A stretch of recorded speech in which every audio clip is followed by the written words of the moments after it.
कहानी शुरू होती है इंग्लैंड में, जहां एक शांत सी सुबह एक कलाकार मार्क अचानक अपनी पड़ोसी एनिड की चिल्लाहट से जाग जाता है। दीवार के उस पार से वह घबराई आवाज में कह रही है, मार्क, बाहर कुछ बहुत गलत हो रहा है। मार्क इसे रोज रोज की बकबक समझकर नजरअंदाज करता है और उठता है, लेकिन कुछ ही मिनटों में उसे एहसास हो जाता है कि आज की सुबह अलग है। डरावनी, बिजली गायब है, पानी नहीं आ रहा, खिड़की अजीब तरह से जाम है और बाहर एक आदमी अपनी खिड़की पर पागलों की तरह मुक्के मार रहा है। मार्क इसे भी किसी सनकी का ड्रामा समझता है, लेकिन तब स्थिति बिगड़ती है जब वह फ्रिज खोलता है और सारा खाना बिजली न होने के कारण खराब मिल जाता है। उसका अलार्म भी नहीं बजा, मतलब वह पहले से ही लेट है। उसी समय कॉल आती है उसकी एक्स वाइफ की, जो हमेशा की तरह उसी बात पर नाराज है। तुम किसी चीज की जिम्मेदारी नहीं ले सकते। बहस होती है। मार्क सफाई देता है, फिर जल्द पहुंचने का वादा करता है। वह निकलने की कोशिश करता है, पर दरवाजा हिलता तक नहीं। पास जाकर देखने पर उसे पता चलता है कि दरवाजे की पूरी दरार किसी अजीब चिपचिपे जेल जैसे पदार्थ से ढकी हुई है, जैसे किसी ने बाहर से उसे पूरी तरह सील कर दिया हो। उसी वक्त फोन अचानक एक तेज चीख जैसी आवाज निकालता है और कट जाता है। लैंडलाइन भी बंद, नेटवर्क भी गायब। मार्क घबराकर खिड़की से बाहर देखता है और देखता है कि पूरा मोहल्ला अपनी अपनी खिड़कियां खोलने की कोशिश कर रहा है, लेकिन कोई भी खुल नहीं रही। नीचे सड़क पर कुछ लोग हैजमैट सूट पहनकर घूम रहे हैं।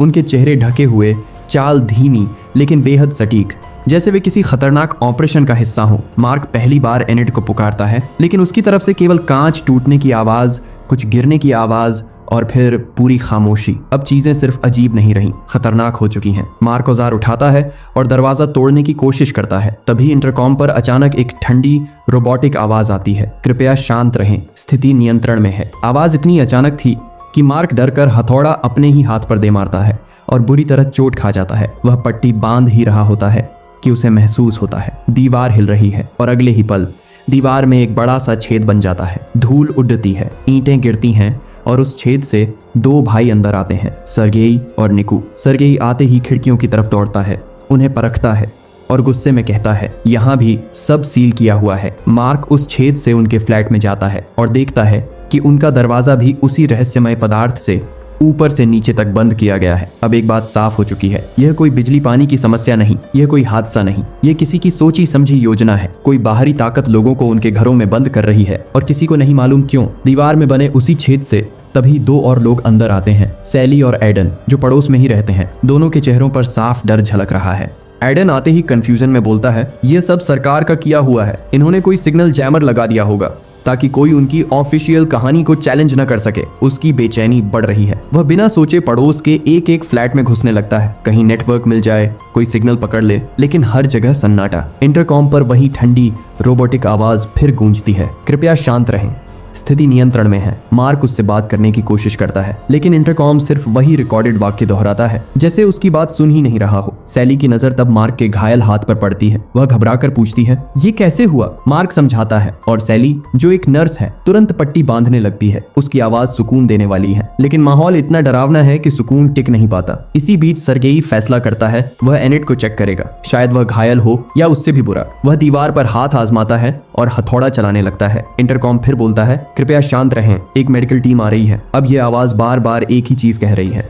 मानो असली इंसान नहीं, कोई ऑटोमेटिक सिस्टम हो। काफी मेहनत के बाद दीवार में रास्ता बन ही जाता है। सब लोग एक एक करके एनिड के फ्लैट में जाते हैं और देखते हैं कि वह फर्श पर गिरी हुई है, बेसुध। सौभाग्य से वह जिंदा है। कुछ झटकों और आवाजों के बाद वह धीरे धीरे होश में आती है। सब एक लंबी सांस लेते हैं, खिड़की से बाहर झांकते हैं और पहली बार इलाके में हलचल दिखती है। हैजमेट सूट पहने लोग इस बार सिर्फ घूम नहीं रहे, वे मेडिकल टेंट लगा रहे हैं। कुछ ही देर बाद उन्हें दिखाई देता है उसी लोगों का समूह एक बिल्डिंग के बाहर दरवाजे को डिकंटेमिनेशन स्प्रे से साफ कर रहा है। फिर वे अंदर जाते हैं और बीमार दिख रहे लोगों को बाहर निकालकर टेंट्स में ले जाते हैं। कई खिड़कियों से अब पड़ोसी लोगों को खांसते हुए देखा जा सकता है, एक अजीब भारी खांसी जो साधारण बीमारी जैसी नहीं लगती। सर्गेई की आवाज तेज हो जाती है, ये आतंकवादी हमला है, जैविक हथियार। एडन उस पर हंसता है, ओह प्लीज ड्रामा मत करो। सर्गेई भड़क जाता है, लेकिन स्थिति संभाल ली जाती है। उसी समय खिड़की की सिल पर एक मच्छर तड़पकर मर जाता है। कोई गैस हो या ना हो, हवा में कुछ तो गलत है। धीरे धीरे घंटों बीतते हैं और हर गुजरते घंटे के साथ ज्यादा से ज्यादा बीमार लोग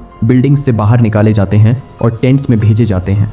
और फिर कुछ ऐसा होता है जिसे देखकर सभी खिड़कियों से झांकते लोग खामोश हो जाते हैं। एक बीमार आदमी जिसे टेंट में ले जाया जा रहा था अचानक मौका पाकर भागने की कोशिश करता है। वह लड़खड़ाता हुआ भागता है सड़क की ओर, आजादी की ओर, लेकिन वह कुछ ही कदम भाग पाता है। एक तेज धमाका और उसे वहीं सिर में गोली मार दी जाती है। हर खिड़की पर खड़े लोग एक झटके में पीछे हट जाते हैं, दहशत से चेहरा ढक लेते हैं। नीचे उस आदमी का परिवार चीखने चिल्लाने लगता है। अब किसी शक की गुंजाइश नहीं बची। यह कोई गैस लीक नहीं, यह कोई बीमारी नहीं, यह किसी बड़े राज्य को छुपाने का ऑपरेशन है। कुछ देर बाद खिड़की से झांकते हुए सबको एक और डरावना नजारा दिखता है। हैजमेट सूट वाले लोग अब दूसरी बिल्डिंग्स में धड़धड़ाते हुए घुस रहे हैं और लोगों को जबरदस्ती बाहर खींच रहे हैं। चिल्लाहटें, रोना, दरवाजों के टूटने की आवाज, पूरा मोहल्ला एक युद्ध क्षेत्र की तरह लगने लगता है।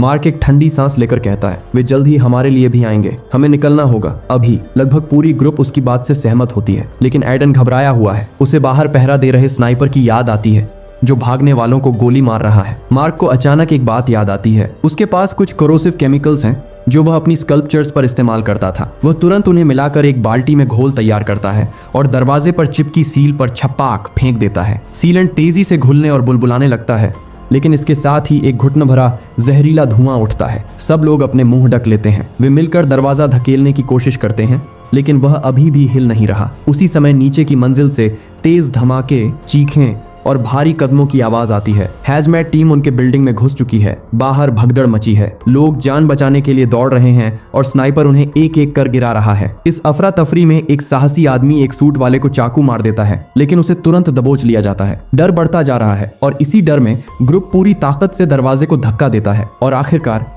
दरवाजा खुल जाता है। वे अगले कदम प्लान कर ही रहे होते हैं कि सरगेई चीख कर पूछता है, निकू कहाँ है? सब घबरा जाते हैं और अलग अलग फ्लैट्स में उसे ढूंढने लगते हैं, लेकिन निकू तो चुपचाप वेंट्स में छिपा हुआ है। वह नीचे झुककर देख रहा है। एक पड़ोसी महिला हैजमेट वर्कर्स से लड़ रही है क्योंकि वे उसे सिडेट करना चाहते हैं। महिला जान बचाने की कोशिश कर रही है, लेकिन अचानक उसकी टांगें जवाब दे देती हैं। वह वहीं गिर पड़ती है। सूट वाले उसे देखते हैं और कहते हैं, यह लेवल 3 है, इसे यहीं छोड़ दो। और फिर वे उसकी बिल्डिंग को दोबारा सील करना शुरू कर देते हैं। उसी समय सरगेई निकू का सिर वेंट में देख लेता है। वह जल्दी से चादरें फेंक कर उसे बाहर खींचने की कोशिश करता है, लेकिन निकू पकड़ नहीं पाता क्योंकि हैजमेट वर्कर्स ने आवाज सुन ली है। वे वेंट की तरफ दौड़ते हैं, हाथ बढ़ाते हैं और निकू को जबरदस्ती खींच कर ले जाते हैं। सरगेई की दुनिया जैसे रुक जाती है। वह चीखते हुए सीढ़ियों की ओर भागता है, मार्क उसके पीछे। नीचे पहुंचकर सरगेई एक आदमी पर टूट पड़ता है। उसके हाथ में बेसबॉल बैट है। वह उसे लगातार मारता जाता है जब तक कि मार्क उसके हाथ पकड़कर रोक नहीं लेता, लेकिन तब तक देर हो चुकी होती है। वह आदमी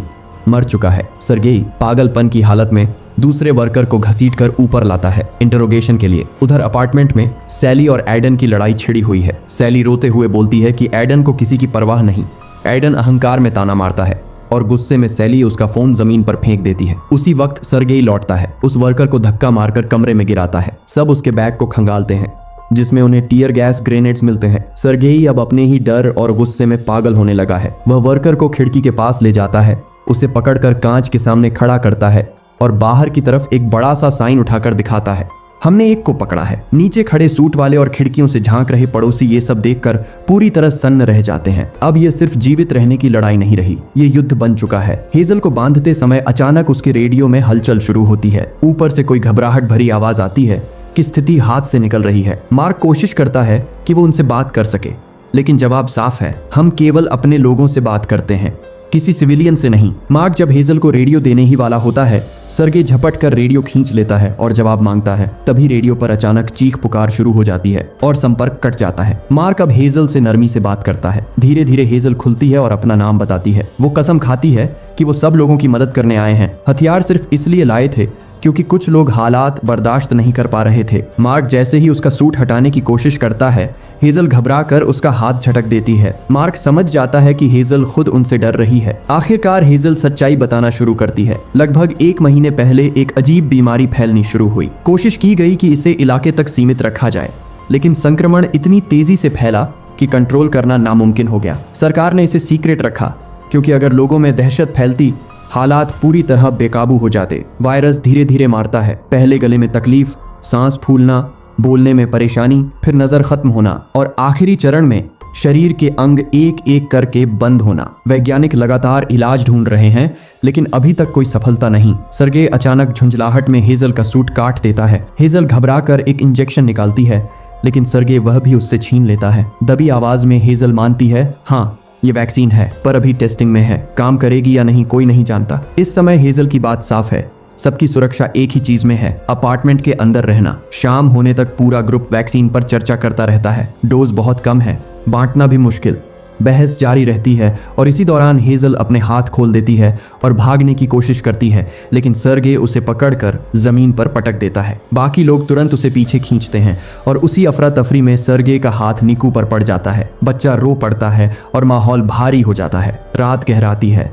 एडन बार बार रेडियो पर कोशिश करता है पर कोई जवाब नहीं। उसकी बेचैनी बढ़ती जा रही है। वो टेस्ट करवाना चाहता है, ये जानना चाहता है कि कहीं वो संक्रमित तो नहीं। तभी हेजल एक और बात बताती है। जिस हाजमाट वर्कर की सर्गे ने पिटाई की थी उसके बैग में एक पूरा टेस्टिंग किट था। यह जानकारी सुनते ही सबकी सांसें रुक जाती हैं। अब सच पता चल सकता है, लेकिन किसका और क्या मिलेगा? आसरा या डर? जब सभी टेस्ट किट की बात पर उलझे होते हैं तभी खिड़की के बाहर का माहौल बदल जाता है। हैरानी की बात, कोई भी हाजमाट स्टाफ दिखाई नहीं दे रहा, लेकिन अचानक पास की बिल्डिंग से गुस्से में भरी दर्जनों लोगों की भीड़ बाहर निकलती है। उनकी नजर सीधे मार्क के अपार्टमेंट की ओर उठती है। इंटरकॉम बजता है। मार्क रिसीवर उठाता है तो दूसरी तरफ एक टूटी गुस्से में भरी आवाज मिलती है। उस आदमी की बीमार पत्नी को कोई टेस्ट या मदद नहीं मिल रही और उसकी छोटी बेटी को हैजमेट टीम उठा ले गई। अब वो हेजल से पूछताछ करना चाहता है, वैक्सीन कहाँ है? मार्क उसे शांत करने की कोशिश करता है। हेजल को कुछ नहीं पता, लेकिन वो मानने को तैयार नहीं। मार्क उसे कहता है कि जाकर दूसरे स्टाफ से पूछे। आदमी टूटे स्वर में स्वीकार करता है, हमने एक को पकड़ा था पर वो मर गया। अब हेजल ही अकेली बची है। भीड़ अपार्टमेंट में घुसना चाहती है, लेकिन मार्क और बाकी लोग नहीं खोलते। संक्रमण का डर सबके सिर पर है। सर्गे तंग आकर इंटरकॉम तोड़ देता है। नीचे की तरफ से धमाकों और लातों की आवाज आने लगती है। भीड़ बिल्डिंग में घुस रही है। घबराकर सर्गे हेजल को पकड़ लेता है। स्पष्ट है कि वो उसे भीड़ के हवाले करना चाहता है, लेकिन हेजल तुरंत पलटकर धमकी देती है, अगर तुमने ऐसा किया मैं सबको बताऊंगी कि तुम लोग वैक्सीन छुपा रहे हो। भीड़ की चीखें करीब आती जाती हैं। सर्गे, मार्क और सैली मिलकर मार्क की भारी स्टोन स्कल्पचर को कॉरिडोर में घसीटते हैं और दरवाजे के सामने ठोक देते हैं। इस दौरान हेजल धीरे धीरे एडन की तरफ झुकती है। वो उसके डर का फायदा उठाती है और फुसफुसाती है, मेरे साथ चलो, मुझे एक चेक पॉइंट का पता है जहां और वैक्सीन है। एडन लगभग मान ही जाता है, लेकिन तभी इनेड और निकू लौट आते हैं और हेजल को अपनी चाल थोड़ी देर रोकनी पड़ती है। कॉरिडोर में दरवाजे पर भीड़ हमला कर चुकी है। धक्का, चीखें, लगातार प्रहार। सैली लोगों को समझाने की कोशिश करती है, लेकिन तभी खिड़की का शीशा टूटता है और उड़ता हुआ कांच उसके गले को चीर देता है। स्थिति बेकाबू होती देख सर्जे एक आंसू गैस ग्रेनेड छेद से अंदर फेंक देता है। भीड़ दहशत में भागने लगती है। मार्क और सर्जे सैली को जल्दी से कमरे में लाते हैं। सभी मिलकर हेजल को खोल देते हैं ताकि वो मदद कर सके। हेजल जितना कर सकती है करती है, दबाव, पट्टी, सांसों की जांच, लेकिन सैली बहुत खून खो चुकी है।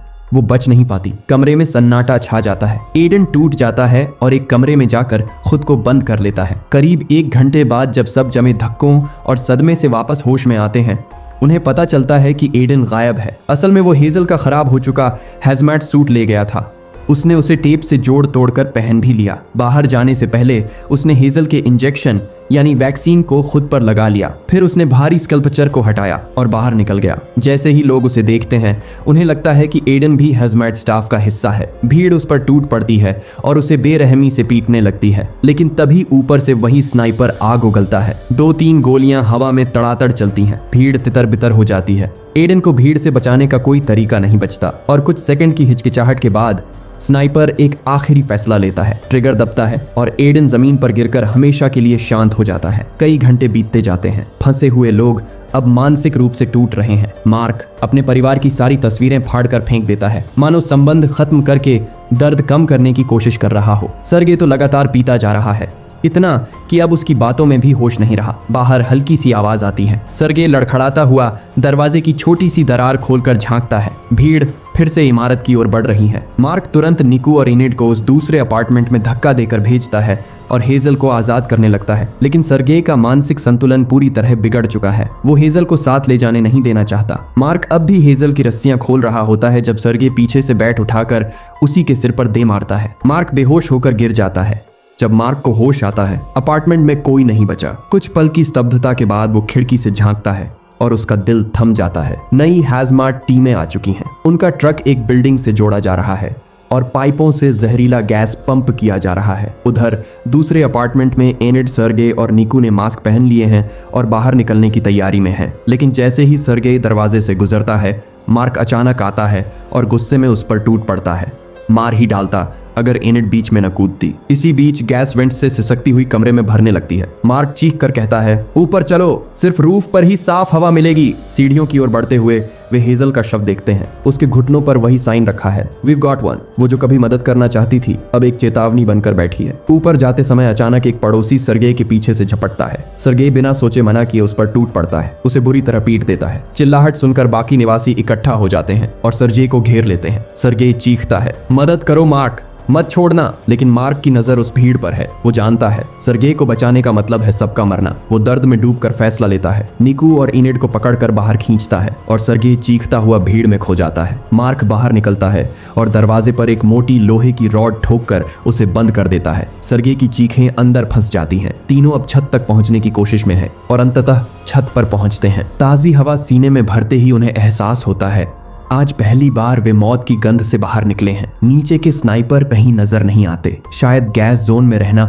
उनके लिए भी सुरक्षित नहीं था, या शायद यहाँ किसी को बचाने की कोई उम्मीद अब सरकार को भी नहीं रही। छत पर बर्फ जैसी ठंडी रात उतरती है। मार्क, एनिड और छोटा निकू तीनों एक दूसरे से लिपट कर सोने की कोशिश करते हैं। हवा में गैस की हल्की गंध, शहर की मौत जैसा सन्नाटा और थकान के बावजूद नींद किसी को नहीं आती। सुबह की पहली किरण मार्क की आंखों पर पड़ती है और उसी पल उसके चेहरे की सारी गर्मी गायब हो जाती है। एनिड उसके बिल्कुल पास ठंडी और जड़ हो चुकी है। मार्क टूट जाता है। कुछ सेकंड वो उसे पकड़े रह पाता है, फिर खुद को संभालकर धीरे से निकू से कहता है, अपनी आंखें मत खोलना, बस मुझे पकड़ कर चलो। वो छोटे बच्चे को गोद में उठाता है और दोनों नीचे उतरते हैं। सीढ़ियों पर हर मोड़ पर लाशें पड़ी हैं, कुछ अपने घरों में, कुछ कॉरिडोर में और कुछ वहीं जहां वो आखिरी बार सांस ले सके। मार्क हर शरीर को देखते हुए और ज्यादा हाँफने लगता है, पर वो रुकता नहीं। आखिरकार दोनों मेडिकल टेंट तक पहुंचते हैं, लेकिन वहां भी सिर्फ खालीपन है। दार्शनिक सी चुप्पी, टूटे औजार, बिखरे कागज, सब कुछ बता रहा है कि यहाँ भी कोई नहीं बचा।